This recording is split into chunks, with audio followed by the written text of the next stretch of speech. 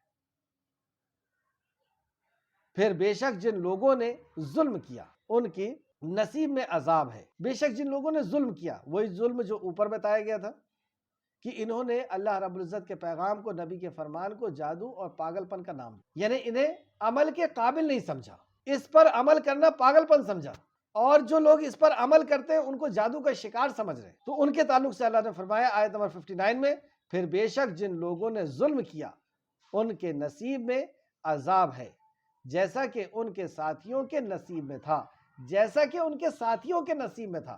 دیکھیے اتنی سی بات کہہ کر کے اللہ رب العزت نے ہماری توجہ انسانیت کی تاریخ کی طرف ہماری توجہ کرائی کہ دیکھ لو پہلے کے لوگ جتنے بھی گزر چکے ہیں، اور جن جن لوگوں نے انبیاء کی بات کو اس طریقے سے کہا، دین کو اس طریقے سے کہا، جادو اور دیوانگی، تو دیکھ لو ان کا کیا انجام ہوا۔ وہی انجام ان کا ہونے والا ہے، جو اب ایسا کہہ رہے ہیں یا ابھی کہہ رہے ہیں یا قیامت تک کہیں گے، یا مکہ کے اندر جو لوگوں نے کہا تھا ان کے ساتھیوں کا جو انجام ہوا تھا یہ ان کا مقدر بن گیا ہے۔ لہٰذا وہ مجھ سے عذاب جلدی نہ مانگے، اب عذاب کی جلد بازی نہ کرے، کیونکہ جو یقین نہیں کرتا ہے وہ یہ کہتا ہے کہ ٹھیک ہے عذاب لے آئیے۔ یہاں پہ اللہ نے فرمایا کہ مجھ سے جلد بازی نہ کرو، آیت نمبر 60، چنانچہ کافروں کے لیے ان کا اس دن کے آنے سے تباہی ہے جس کا ان سے وعدہ کیا جاتا ہے۔ اس دن تو آ کر کے رہے گا، اور وہ دن بہت بڑی تباہی لے کر کے آئے گا، پوری دنیا کو ختم کر کے، پوری دنیا کو ریزہ ریزہ کر کے وہ دن آنے والا ہے۔ تو وہ بہت بڑی تباہی لے کر کے آئے گا ان کے لیے، کیونکہ ان کے نام اعمال کھولے جائیں گے، انہیں حشر میں بھی تکلیفوں کا سامنا کرنا ہوگا، اور پھر جہنم کے اندر ہمیشہ ہمیش کی تکلیف کا ان کو سامنا کرنا ہوگا۔ چنانچہ کافر یعنی جو انکار کرنے والے ہیں، ان کے اس دن کے آنے سے تباہی ہے جس کا ان سے وعدہ کیا جاتا ہے۔ یہاں سورہ زاریات اپنے اختتام کو پہنچی۔ ایک چیز اور دیکھتے ہیں کہ اگر کوئی اللہ رب العزت کی عبادت، یہاں اس آیت میں آیت نمبر 56 میں جو بتایا گیا، وَمَا خَلَقْتُ الْجِنَّ وَالْإِنسَ إِلَّا لِيَعْبُدُونِ، نہیں پیدا کیا انس اور جن کو مگر اس لیے کہ وہ اللہ کی عبادت کریں۔ تو اللہ کی عبادت کریں گے تو ہمارا ہی اس میں فائدہ ہے۔ اس تعلق سے ایک حدیث امام احمد نے حضرت ابو ہریرہ سے روایت کو بیان کیا ہے کہ رسول اللہ صلی اللہ علیہ وسلم نے فرمایا، اللہ تعالیٰ ارشاد فرماتا ہے، اللہ تعالیٰ ارشاد فرماتا ہے، یعنی حدیث قدسی ہے، اللہ تعالیٰ ارشاد فرماتا ہے، اے ابن آدم، اے آدم کی اولاد، یعنی ساری انسانیت کو اللہ رب العزت نے یہاں پہ خطاب کیا، قیامت تک آنے والے لوگوں کو، اپنے آپ کو میری عبادت کے لیے فارغ کر لو، یعنی وہی مجھے کرنا ہے جو اللہ رب العزت کا حکم ہے، جو نبی مکرم صلی اللہ علیہ وسلم کا حکم ہے، یہ ہے اپنے آپ کو اللہ کی عبادت کے لیے فارغ کر لینا۔ تو اپنے آپ کو میری عبادت کے لیے فارغ کر لو، میں تیرے سینے کو بے نیازی سے بھر دوں گا، اللہ اکبر، بے نیاز کر دے گا اس کے سینے، اور تیرے فقر کو یعنی تیری محتاجی کو میں دور کر دوں گا، تیرے فقر کو یعنی تیری محتاجی کو میں دور کر دوں گا۔ اور اگر تو ایسا نہ کرے، یعنی اللہ کی عبادت پر تو تیار نہ ہو، اپنی مرضی کے حساب سے زندگی جی، آپ خود سوچیں کہ کوئی مشین اپنی مرضی کے حساب سے اس کو کوئی آپریٹ کرے، اس کے بتائے ہوئے، اس کے بنانے والے کے حساب سے نہ آپریٹ کرے، کتنے دن چلا پائے گا اس مشین کو؟ تو یہی وہ شخص ہے۔ اور اگر تو ایسا نہ کرے، یعنی اللہ رب العزت کی عبادت پہ تو تیار نہ ہو، اگر تو ایسا نہ کرے گا تو میں تیرا سینہ مشاغل سے بھر دوں گا، یعنی مشغولیت سے، مصروفیت سے تیرے دل کو بھر دوں گا، اور تیرا فقر بھی کبھی دور نہ ہوگا، یعنی تیری محتاجی بھی کبھی دور نہ ہوگی۔ اسے امام ترمذی اور ابن ماجہ نے روایت کیا ہے، اور امام ترمذی نے اسے حسن کہا ہے۔ دیکھیں مسند احمد جلد نمبر 2 حدیث نمبر 358، ترمذی حدیث نمبر 2466 ترمذی نے اسے صحیح کہا ہے۔ ابن ماجہ حدیث نمبر 4107۔ رکو نمبر 2 پارہ نمبر 27 کا خلاصہ، مقصد زندگی ہمیں اس میں پتہ چلا، مقصد زندگی اللہ تعالیٰ کی عبادت کرنا۔ آیت نمبر 50 میں ہمیں پتہ چلا کہ ہماری زندگی کا مقصد اللہ رب العزت کی عبادت ہے، اللہ ہمارا رب ہے۔ اس تعلق سے آیت نمبر 47 میں ہم نے پڑھا، سورہ زاریات آیت نمبر 47 میں، اللہ تعالیٰ نے آسمان کو اپنی قدرت سے بنایا ہے۔ آیت نمبر 47 مطلب اتنا بڑا جو آسمان ہم دیکھ رہے ہیں، یہ اللہ رب العزت کی ایک قدرت کا نشان ہے۔ دوسرا، اللہ تعالیٰ ہی قدرت رکھنے والا ہے، آیت نمبر 47۔ تیسرا، اللہ تعالیٰ نے زمین کو بچھا دیا، اللہ رب العزت نے زمین کو ہمارے لیے ہموار کر دیا، بچھا دیا، آیت نمبر 48 میں۔ چوتھا، اللہ تعالیٰ اچھا ہموار کرنے والا ہے، اچھا بچھانے والا ہے، آیت نمبر 48 میں۔ پانچواں، اللہ تعالیٰ نے ہر چیز کو جوڑے جوڑے پیدا کیا ہے، ہر چیز کا اللہ رب العزت نے ہر مخلوق کا جوڑا پیدا کیا۔ تو زندگی کا جوڑا موت ہے، اور دنیا کا جوڑا آخرت ہے۔ تو دنیا بھی اب ہم جی چکے ہیں، اب آخرت ہمارا اس کا جوڑا ہوگی، آیت نمبر 49 کی روشنی میں۔ چھٹواں، اللہ تعالیٰ کے طرف سے رسول صاف صاف خبردار کرنے والے آئے تھے، آیت نمبر 50 اور 51 کی روشنی میں۔ ساتواں، انسانوں کو اللہ تعالیٰ کی عبادت کے لیے پیدا کیا گیا ہے، آیت نمبر 56 میں۔ آٹھواں، اللہ تعالیٰ نے انسان سے کوئی رزق نہیں چاہا، یعنی وہ کوئی چڑھاوا چڑھائے، کوئی چیز دے، اللہ نے کوئی رزق اللہ نے انسان سے نہیں چاہا ہے، آیت نمبر 57۔ نوواں، اللہ تعالیٰ یہ نہیں چاہتا کہ لوگ اسے کچھ کھلائیں، آیت نمبر 57۔ دسواں، اللہ تعالیٰ خود ہی رزق دینے والا ہے، جبکہ اللہ رب العزت کی ساری دنیا، ہر مخلوق اس کی محتاج ہے، وہی سب کو اس کی زندگی گزارنے کا سامان دینے والا ہے، یعنی رزق دینے والا ہے، آیت نمبر 58۔ 11واں، اللہ تعالیٰ بڑی قدرت والا ہے، آیت نمبر 58۔ اللہ تعالیٰ مضبوط ہے، مضبوطی والا ہے، آیت نمبر 58۔ 13، اللہ تعالیٰ کے طرف دوڑنا ہے، آیت نمبر 50۔ رسول اللہ صلی اللہ علیہ وسلم ہمارے رہنما ہیں۔ نمبر 1، رسول اللہ صلی اللہ علیہ وسلم نے اللہ تعالیٰ کی طرف دوڑنا سکھایا کہ کیسے سبقت کریں ہم نیکیوں میں۔ جیسے ابراہیم علیہ السلام کا قول اللہ نے نقل کیا کہ وہ پہلے مسلم تھے، یعنی پہلا کوئی حکم آتا تھا تو سب سے پہلے تابع فرمان تھے، مسلم تھے۔ اس طریقے سے صحابہ کی بھی زندگی ہم دیکھتے ہیں کہ ابو بکر صدیق، عمر فاروق، یہ سبقت کرنے والے میں ایک دوسرے سے، یعنی عمر فاروق ہمیشہ کمپٹیشن کرتے تھے کہ میں کیسے ان سے آگے نکل جاؤں۔ تو یہ نبی کریم صلی اللہ علیہ وسلم نے یہ چیز آپ نے صحابہ کے اندر ڈالی۔ آیت نمبر 50 کی تفسیر کی روشنی میں رسول اللہ صلی اللہ علیہ وسلم نے نصیحت کرنا سکھایا۔ آیت نمبر 55، رسول اللہ صلی اللہ علیہ وسلم نے اللہ تعالیٰ کی عبادت کرنی سکھائی کہ عبادت کہتے کس کو ہیں؟ صرف نماز اور تسبیح پڑھنا عبادت نہیں، اللہ کا ہر حکم جو اللہ رب العزت کی رضا کے لیے کیا جاتا ہے اس کے بتائے ہوئے طریقے پہ، اس کے نبی کے طریقے پہ، وہ عبادت ہے۔ آیت نمبر 56 کی روشنی میں کی تفسیر کی روشنی۔ کامیاب لوگوں کے رویے، اس رکوع کے اندر کامیاب لوگوں کے رویے جو بتائے گئے ان آیتوں کے مطابق، نمبر 1، غور و فکر کر کے سبق لینا، یعنی پچھلی امتوں کے ساتھ جو حادثے ہوئے ہیں، جو حالات آئے ہیں ان کے ساتھ، اور قرآن و حدیث سے سبق لینا، یہ ایمان والوں کی صفت ہے، یہ مومنوں کی صفت ہے، یہ کامیاب ہونے والوں کی صفت ہے کہ وہ سبق لیتے ہیں۔ اللہ تعالیٰ کی طرف دوڑنا، یعنی نیکی میں ایک دوسرے سے آگے بڑھ چڑھ کر کے حصہ لینا، یہ کامیاب لوگوں کے رویے، آیت نمبر 50 کی روشنی میں۔ تیسرا، نصیحت کرنا، آیت نمبر 55 کی روشنی میں۔ چوتھا، اللہ تعالیٰ کی عبادت کرنا، آیت نمبر 50 کی روشنی میں۔ ناکام لوگوں کے رویے، سرکشی کرنا، بغاوت کرنا، نافرمانی کرنا، آیت نمبر 53 کی روشنی میں۔ ظلم کرنا، آیت نمبر 59 کی روشنی میں۔ تیسرا، جلدی مچانا، آیت نمبر 59 کی روشنی میں۔ چوتھا، کفر کرنا، انکار کرنا، آیت نمبر 60 کی روشنی میں۔ آپ کچھ کر لیں، اللہ کے تعالیٰ کی طرف دوڑنا ہے انشاءاللہ تعالیٰ، یعنی ہر نیکی کی طرف دوڑ کر کے اس کی طرف دوڑنا ہے انشاءاللہ تعالیٰ۔ منزل کہاں ہے ہماری؟ تیری، یعنی ان آیتوں کو پڑھتے وقت کیا ہمارے ذہن میں یہ بات آئی؟ نمبر 1، کیا میں نے غور و فکر کر کے سبق لینے کا ارادہ کر لیا ہے؟ دوسرا، کیا میں نے اللہ تعالیٰ کی طرف دوڑنے کا ارادہ کر لیا ہے، یعنی نیکیوں میں دوڑنے کا ارادہ کر لیا؟ کیا میں نے اللہ تعالیٰ کی عبادت کرنے کا ارادہ کر لیا ہے کہ اب میری زندگی کا مقصد وہی ہوگا جو اللہ رب العزت چاہتا ہے؟ کیا میں نے نصیحت کرنے کا ارادہ کر لیا ہے کہ لوگوں تک اب اس نصیحت کو پہنچاؤں گا؟ آخر میں اللہ رب العزت سے دعا ہے کہ جو کچھ بھی ہم نے پڑھا اے خالق مالک، تو اس پہ ہمیں مزید غور و فکر کرنے کی توفیق عطا فرما، اور ہمیں اس پر ایمان دے، عمل کے ساتھ لوگوں تک پہنچانے کی توفیق عطا فرما۔ آمین یا رب العالمین۔ اللہم صلی وسلم علی نبینا محمد، اللہم صلی وسلم علی نبینا محمد۔ آمین یا رب العالمین۔ السلام علیکم ورحمۃ اللہ وبرکاتہ۔